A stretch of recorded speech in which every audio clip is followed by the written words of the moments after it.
Katha of the residents of Vrindavan over the Vedic hymns. Jaya Radha Madhava Kunja Bihari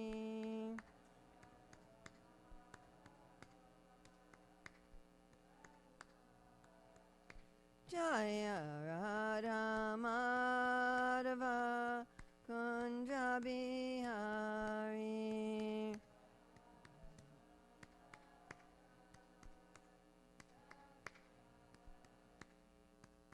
Gopi Jana Ballabha Girivaradari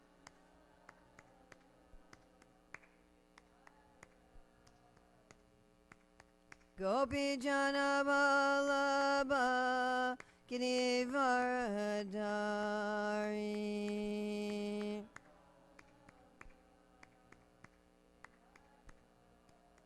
Yasodanandana Braja Janaranjana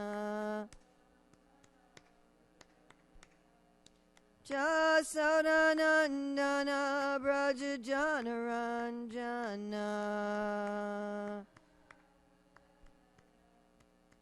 Yamuna Tiravanachari Yamuna Tiravanachari Jaya Radha Madhava Kunja Bihari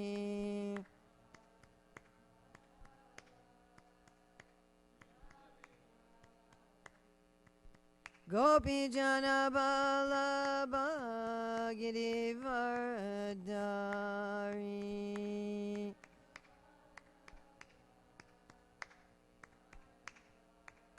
Yasodanandana Braja Janaranjana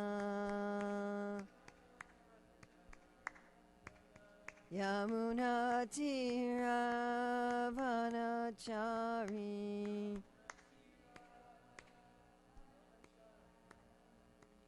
Jayam Vishnupad Paramahamsa Parivrajikacharya Asatara Satyasri Srimad His Divine Grace A.C. Bhaktivedanta Swami Maharaj Prabhupada Ki Jai Anantakoti Vaishnava Vrinda Ki Jai Namacharya Srila Haridas Thakur Ki Jai Prem Shikaho Shri Krishna Chaitanya Prabhu Nityananda Shri Dvaita Gadadhar Shivasari Gaur Bhakta Vrinda Ki Jai Shri Shri Radha Krishna Go Gopinath Shai Mukunda Radha Kunda Giri Govardhan Ki Jai Vrindavan Dhama Ki Jai, Mathura Dhama Ki Jai, Navadvip Mayapur Dhama Ki Jai, Jagannath Puri Dhama Ki Jai, Gangamaya Jamuna Devi Ki Jai, Bhakti Devi Ki Jai, Tulsi Maharani Ki Jai, Samaveta Bhakta Vrinda Ki Jai, Gaur Premanande. All glories to the assembled devotees. All glories to the assembled devotees.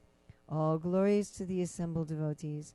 All glories to Sri Guru and Gauranga, all glories to Srila Prabhupada, Nama Om Vishnupadaya, Krishna Prasthaya Bhutale, Srimati Bhaktivedanta Swami Niti Namane, Namaste Sarasvati Devi, Gauravani Pacharane, Nirvisesis and Nirvani Paskachya Deshatarane, Vandeham Sri Guru Sri Yuta Padakamalam Sri Gurun Vaishnavamscha, Sri Rupam Sagrajatam Sahagana Raganatam Vitam Stam Shajivam, Sadvaitam Sadvadutam Parijana Sahita Krishna Chaitanya Devam Shri Radha Krishna Padam Sahagana Lalita Shri Vishakambitamscha Vanchakalpachubhishcha Kripasnivyavatapatitanam Pavanevya Vaishnavim Om Namo Bhagavate Vasudevaya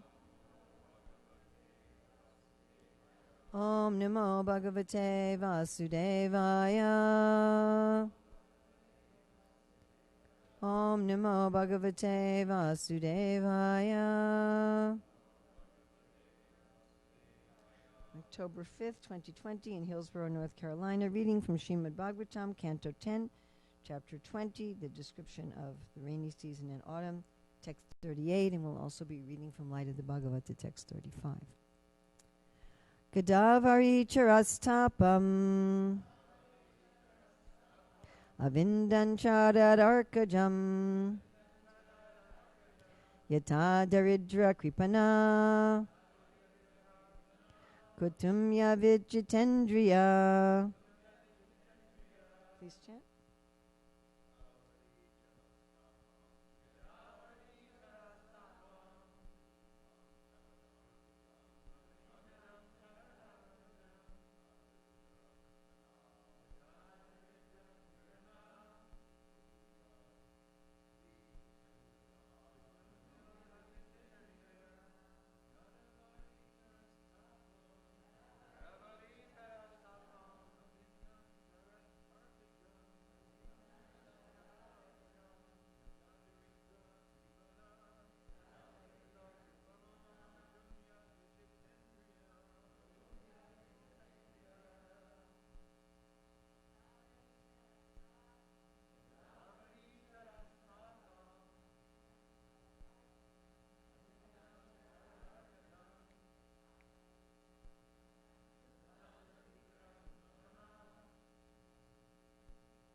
Okay, so please don't move to the word for word yet.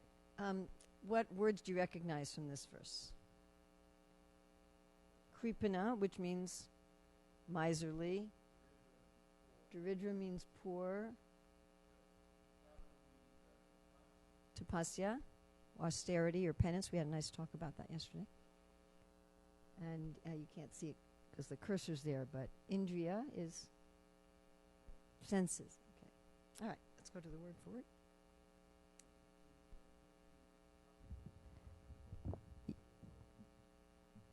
Okay, yeah, I'm trying to, you have to, be right into this mic. Yeah, it's sort of okay. Gadavari charaha. Those who were moving in shallow water. But I should also recognize chara. We have chara, the moving and non-moving. So these are the creatures who are moving. Tapam, suffering. Interesting translation of tapa, which we'll get to in the class. Avindam, experienced. Sharat arkajam, due to the sun in the autumn season. Yata, as. Daridra, a poor person. Kripana, miserly. Kutumbi, absorbed in family life. Avijita Indriya, who has not controlled the senses. So the BBT translation. Just as a miserly, poverty-stricken person overly absorbed in family life suffers because he cannot control his senses, the fish swimming in the shallow water had to suffer the heat of the autumn sun. BBT purport. Although, as described in the previous verse, unintelligent fish are not aware of the diminishing water, which represents what? Life, which is going to end in any second. Yes, they're going to die any second, so they're not aware of death. One may think these fish are still happy, according to the old proverb, quote, ignorance is bliss, unquote. But even the ignorant fish are scorched by the autumn sun. Similarly, although an attached family man may consider his ignorance of spiritual life blissful, he is constantly disturbed by the problems of family life, and indeed his uncontrolled senses lead him into a situation of unrelieved anguish. Okay, let's go to Light of the Bhagavat, text 35.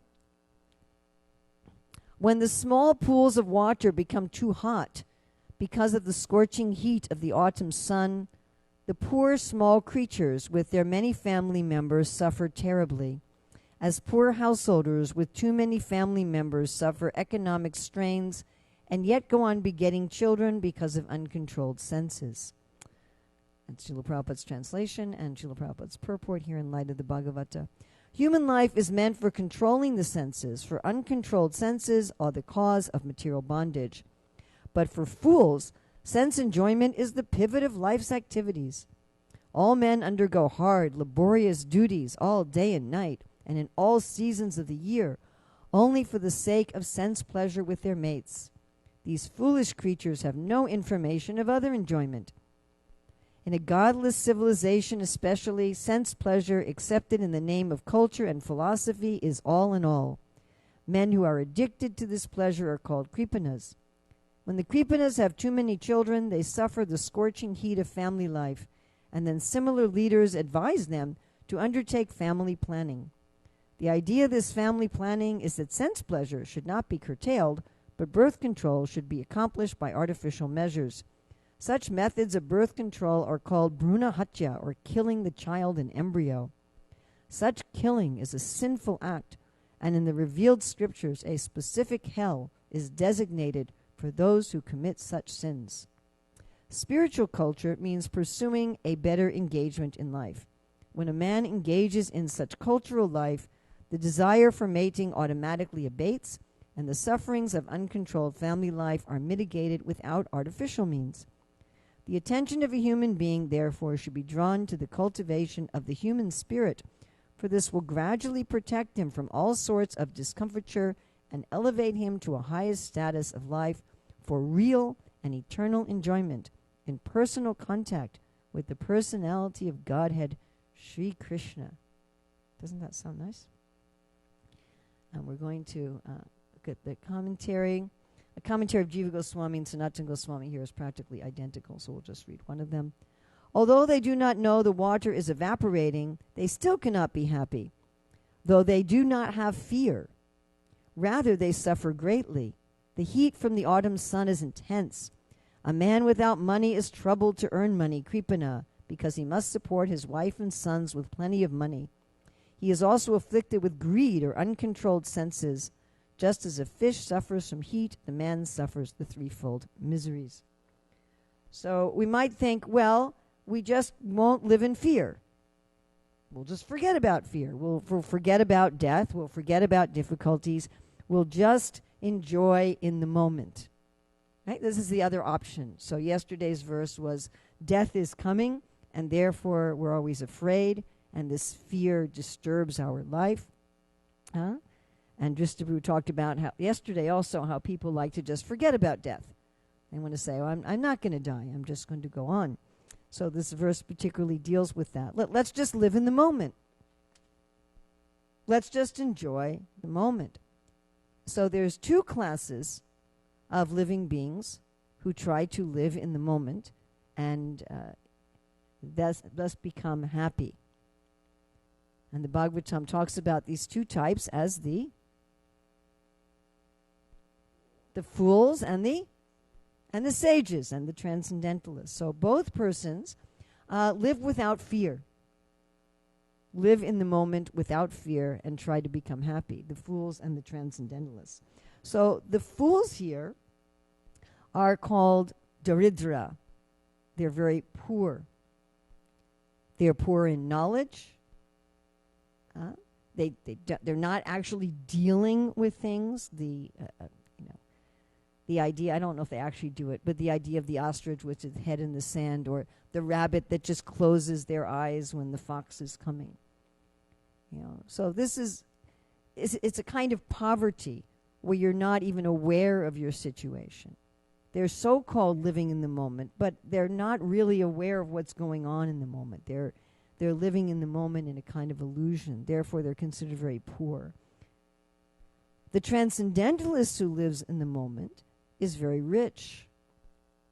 The spirit soul actually has opulences like the Lord. One of the liberations we were studying yesterday, Nectar of Instruction, about, Vaikuntha, Mathura, Vrindavan, Govardhan, Radhakund. And one of the opulences of the spiritual world, one of the liberations, is where the Lord shares his opulences equally with the living entities.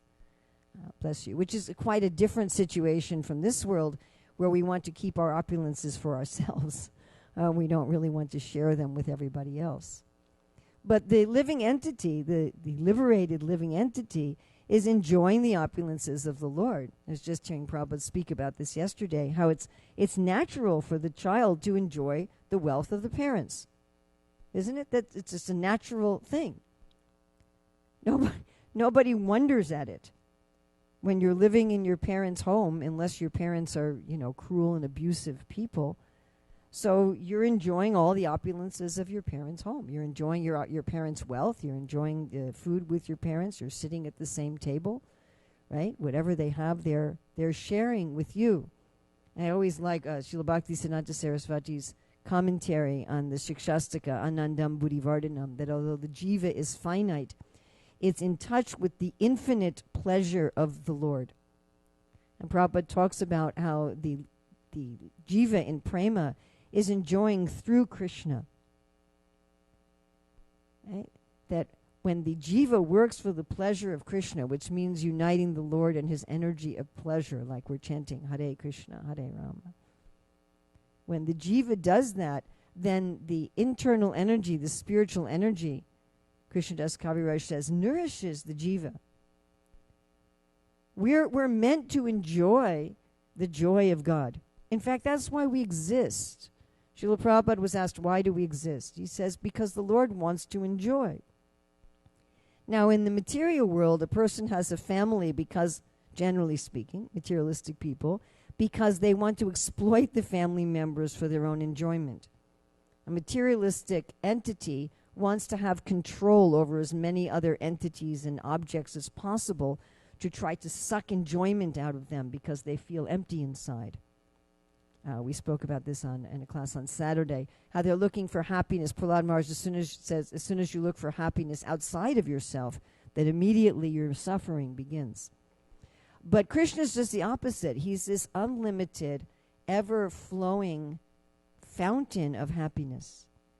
And he wants to share it.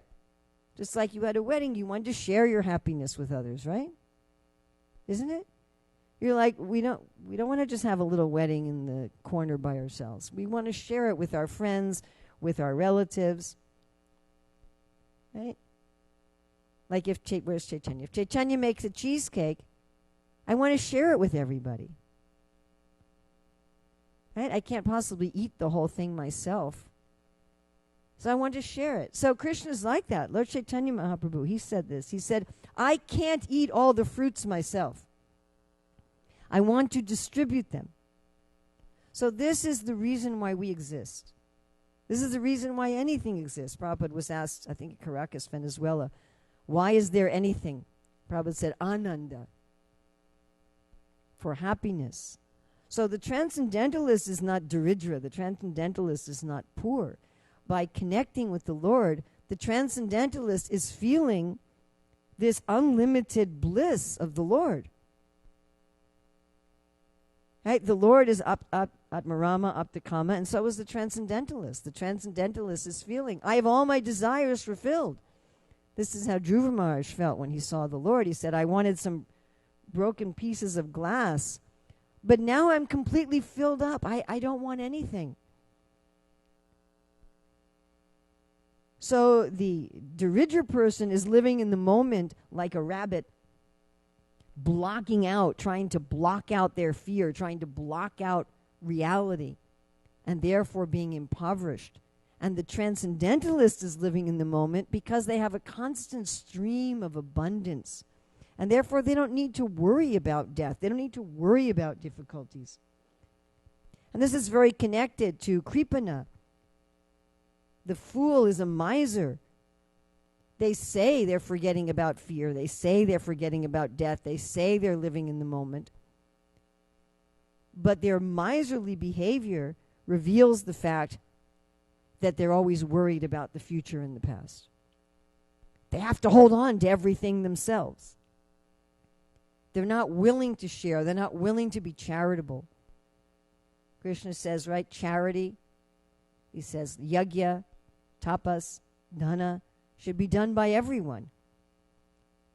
But if you feel really poor, if you feel really lacking inside, it's hard to be charitable, isn't it? It's hard to give anything when you feel so poor. And so these materialistic people who are feeling poor and bereft, they also become miserly. They don't want to share anything with anyone. We had a really good question in the Bhakti Shastri yesterday. Actually, it related more to Ishopanishad, the Nectar of Instruction. But the question was that if everyone has their quota, right, as stated in the Ishopanishad, and if Krishna says that he puts fallen yogis into rich families, then why shouldn't we just accept that Krishna wants some people to be rich and Krishna wants some people to be poor? And I said, yes, but if you're rich, what you're supposed to do is share. You know, if there's 5 kids in a family and you give one of them a plate of 15 cookies, you expect them to share the cookies with their siblings. And if they don't, you'll give the plate to another child the next time. And Prabhupada explains that our wealth in this life is related to how much charity we gave in the previous lives. You know, and the people now who are rich and very, very, very charitable, you know that they're going to be even richer in their next lives. Prabhupada says you give away charity, you get back the same amount in your next life if you just give ordinary charity. We talked about this the other day. And according to the qualifications of the persons to whom you give charity, you get back, you know, double, triple, or he said if you give to a pure Vaishnava, you get back unlimitedly. And we have a very interesting verse coming up on Wednesday from the Hawaii E-Sangha on charity. It's fascinating. But anyway, so the person who feels poor becomes also very miserly, and this miserliness increases their poverty. Because the Lord, like a good parent, doesn't give a lot to people who don't share. And this is not just in regard to money. Srila Prabhupada told our god sister Yamuna, if you don't teach other people how to cook, you'll become envious. If we don't share our knowledge, whatever wealth we have, the wealth is not just cash. We can have wealth in knowledge. We can have wealth in renunciation. If we're very renounced, we should help other people to become renounced, help other people to be free. If we're expert in leadership, we should empower other people to be leaders. If we're expert in beauty, we should spread beauty to others. Whatever kind of wealth we have, if we're expert in strength, we should empower and strengthen others. So the devotee, because the devotee is feeling unlimitedly rich, like Kolovich Sridhar, externally he was very, very poor, but he felt unlimitedly rich. How do we know that? Because when Lord Chaitanya said to him, I'll offer you all mystic powers, he said, what would I do with them? He said, I'll offer you a whole planet. Why would I want it? You can rule a universe. What for? I already have, he said, everything that I could want. Is there anything I could give you? Mahaprabhu asked. And he said, sure. Life after life, I want to sell little cups and plates and have you come as Nimai and argue with me over the price. Actually, I was just hearing this morning, Srila Prabhupada was saying that whatever relationship we want with Krishna, you know, if we want to be one of Krishna's cowherd boys, we want to be one of the gopis, Krishna will give us whatever relationship. That's not intellectual. It's not like you sit down intellectually and look at the books and say, well, I think it's not like that. But whatever comes from the desire of the heart and purification. But my point is that the devotee wants nothing. Why? Because they already have everything. And so they're generously giving to everyone. And here we see that the materialistic person, they're the slave of their senses. Even when the result of their sense gratification is nothing but trouble, they can't stop their senses. You know, Srila Prabhupada's talking about people in family life. We see this more in our world today with people who don't take up family life but can't control their senses. And they're producing children with this person and children with that person and children with that. Right? This is the common thing in modern society. You know, I have 5 children by 5 different mothers or by 5 different fathers. And they can't take care of them. They can't take care of them, but they can't control their senses. So we would be very happy if people actually were married and took care of their 5 children instead of, you know, just producing a child here, producing a child there, producing a child there. They can't control their senses. They're just driven. Whereas the transcendentalists, they're the master of their senses.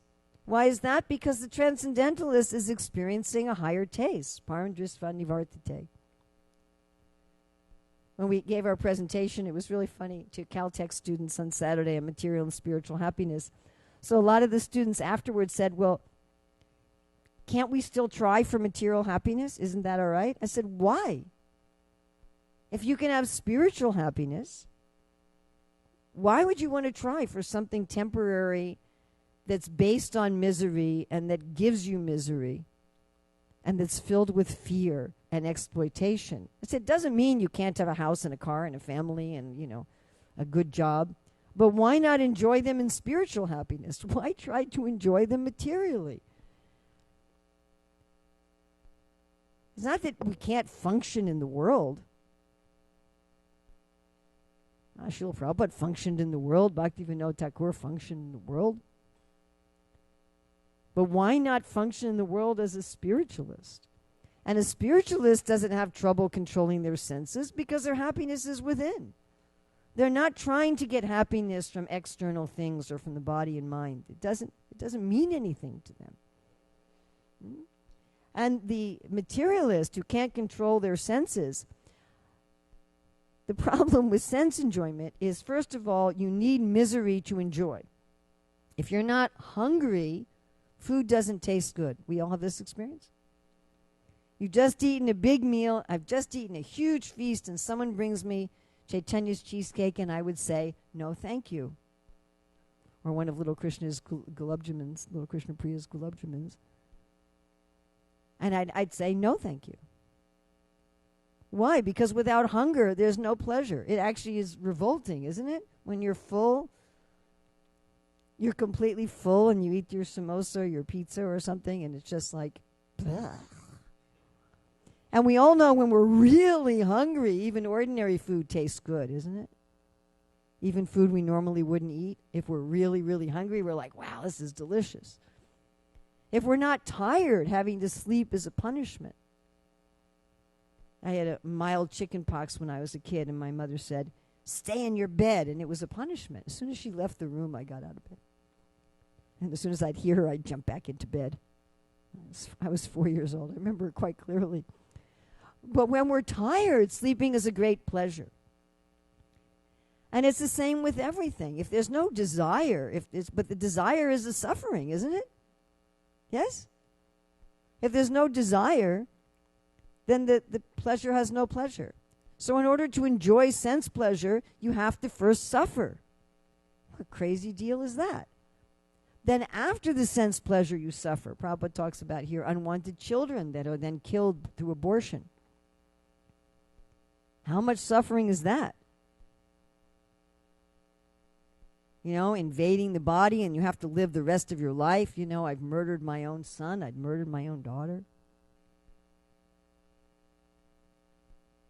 Or if you don't murder the kids, then you have to take care of kids you don't like, or you have to give them away to someone else and worry about them.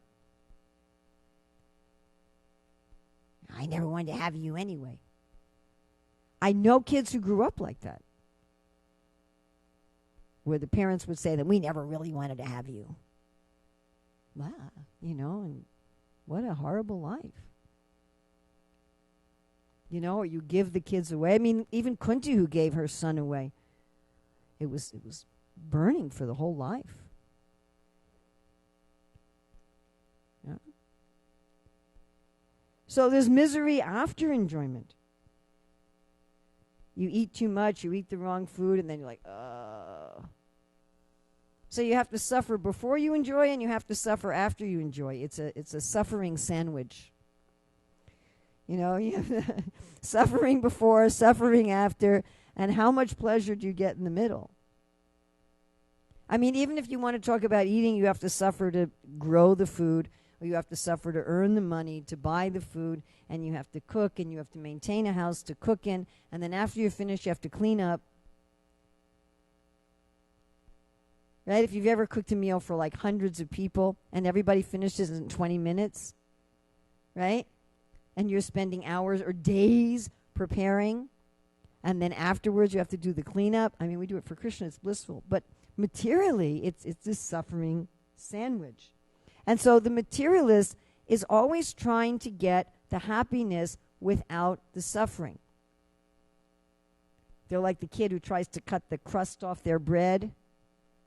Or when my oldest son was little, he would only eat the top of the cupcake. Right? We lived in the New York temple, and the devotees had a bakery. And there weren't that many kids in the temple. And there weren't that many boy children, and there was an anti-girl mentality at the time, Hare Krishna. Anyway, so the brahmacharis were regularly giving my son cupcakes. Like every time I turned around, they were giving him cupcakes. I mean, it was interesting when Srila Prabhupada came to visit in 1976. I couldn't get up to Prabhupada to get a cookie because the sannyasis formed a saffron wall around Srila Prabhupada, and I literally could not get up there. But I could send my kid. You know, and we dressed him up in a little saffron dhoti and Hare Krishna fanatics. Anyway, so he would go there, and the sannyasis would pick him up and hold him in front of Srila Prabhupada. I remember one time he got 10 cookies in one day. You know, anyway, so they were the devotees were always giving our son sweets. So they would always give him cupcakes, and then he would just eat the top and leave the bottom, right? And this is what materialistic people try to do. Let me eat the icing without the bottom part. You know, let me have the sex life without the responsibility of marriage, without the responsibility of children. Let me earn money without paying my taxes. You know, this is the mood of the materialistic people. Let me get the pleasure without the suffering. Does that work? There's this thing called the law of karma, and it doesn't work. And if you try to get the enjoyment without the suffering, you pay more later. It's like if you go in a shop, and instead of paying the $20 for the item, you steal the item. So let's say you had to work an hour to earn the $20, or even 2 hours. But if you steal the item, you get arrested, you get taken to the police station, so you're down there for 6 hours, and maybe you get thrown in jail, and you're there overnight, and then you get something on your record. And so you've paid so much more than you would if you'd paid for the item. Even with parking, you know, instead of sticking the 25 cents in the parking meter, then you have to pay a $100 fine. Maybe you have to drive to the courthouse. So the time it would have taken you to find a different parking spot, or the time it would have taken you to earn the 25 cents is much less than what you have to pay later if you do it improperly. So it doesn't work. Now, the transcendentalists, on the other hand, they see both the enjoyment that they get in this world and the suffering they get in this world as prasadam, as Krishna's mercy. They actually don't distinguish. Bhaktivinoda Thakur said that he sees the burdens that he has in service as great pleasure. We can all understand this a little bit. If I love somebody, then taking trouble for the person I love is a pleasure. If I'm cooking a feast for 200 people and I love those people, then the shopping and the preparation and the cooking and the cleaning up is just as much pleasure as the eating. And we see this in Krishna consciousness, isn't it? Sometimes we work so hard for a festival, we never get to enjoy the festival, and it doesn't matter. When I was running a Gurukul, it was often like that. I would spend the whole festival getting the kids ready for the drama. The entire festival, and then having them put on the drama, and then helping them get out of costume and makeup after the drama. And then, like here, I used to do the serve out on Janmashtami. So I never got to enjoy the festival. You know, I never got to go to anybody else's, to any of the bhajans. I never got to go to any of the performances. But I enjoyed it. It didn't make any difference. The suffering and the enjoyment were equal. You couldn't even distinguish, and this is what's described in Bhagavad Gita 4:24. The sacrifice, the priest, the offering, everything merges into transcendence. This distinction becomes lost. Whereas the materialists are absorbed in how can I get the pleasure and not have to pay for it? How can I steal? And then we have this wonderful word, tapa. So tapa can mean suffering, it can mean fire, it can mean austerity, it can mean penance. Srila Prabhupada seems to use it synonymously with austerity and penance most of the time. So for the materialistic person, you know what happens when you try to enjoy things by stealing? You don't even get enjoyment from the enjoyment. So for the transcendentalist, everything merges into transcendence. For the materialist, everything becomes tapasya. Even the enjoyment becomes tapasya. Everything becomes suffering. Because you might try to forget that your little pond's drying up, but you can't really forget it. There's this ever-present underlying anxiety and fear. So the Bhagavatam says these fools appear to be happy, but they're not really happy. They're not experiencing anything we can actually call happiness. Their happiness is at the level of an animal who doesn't understand or think about the values of life, but is always looking around. Who's going to take my food? Who's going to eat me? The animal constantly. Even the big predators. I was just reading yesterday about the fights between giant squids and sperm whales. Really? Oh, you've also read about that. So they're two of the biggest predators, the apex predators, the sperm whales and the giant squids. And they're afraid of each other. It's like that. You can be the apex predator. You know, the polar bears, they're afraid of humans. And humans are afraid of the polar bears. Right? So there's always this tapasya going on. No one can ever have full enjoyment. For the devotees, they also have a tapasya. Actually, it's really interesting that Krishna tells, Lord Vishnu tells Lord Brahma that he does everything through tapasa. He creates through tapasa. We're just reading in the 7th canto how the demigods are telling Lord Nrsingadev, you create everything through tapasa.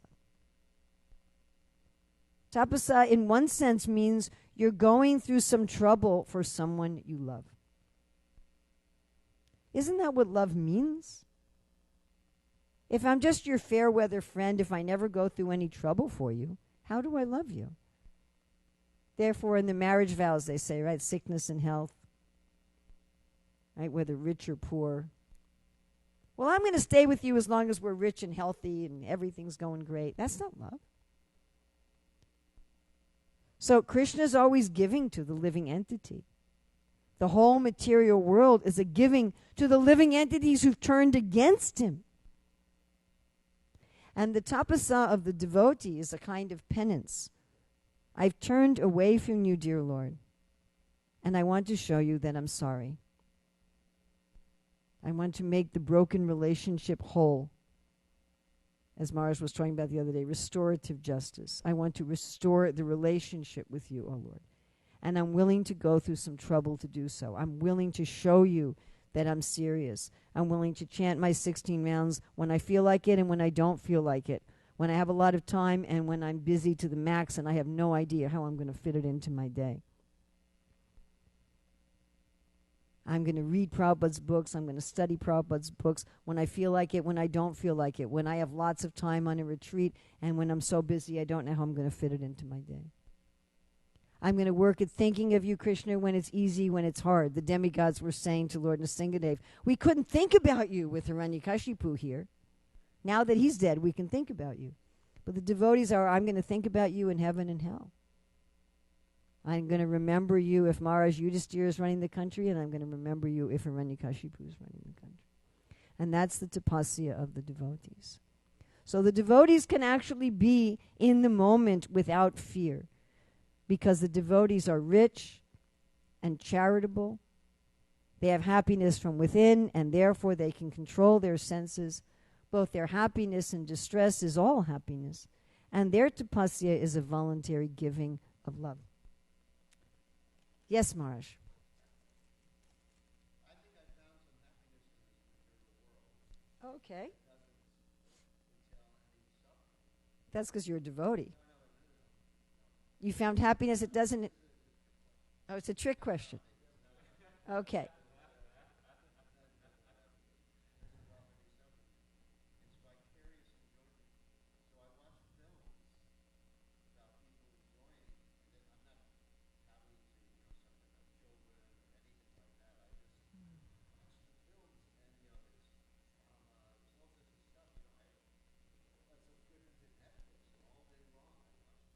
Okay, so Marge is saying that a person will say, well, I have a subscription to Netflix. I watch films all day of other people enjoying, and I don't have to suffer. How do you pay for Netflix? Your mother pays for it. Okay, so your mother just takes care of you. And so you're sitting all day watching Netflix? What's happening to your bodily health from sitting all day? You think you're going to have to pay for that? Oh, I see. So and how do you pay for the treadmill? My mother paid for it. I see. Well, it seems like that you have some situation that you earn from your past karma, but if you don't take care of that, if you don't use that situation for your spiritual benefit and the benefit of others, then you're going to have to pay for it later.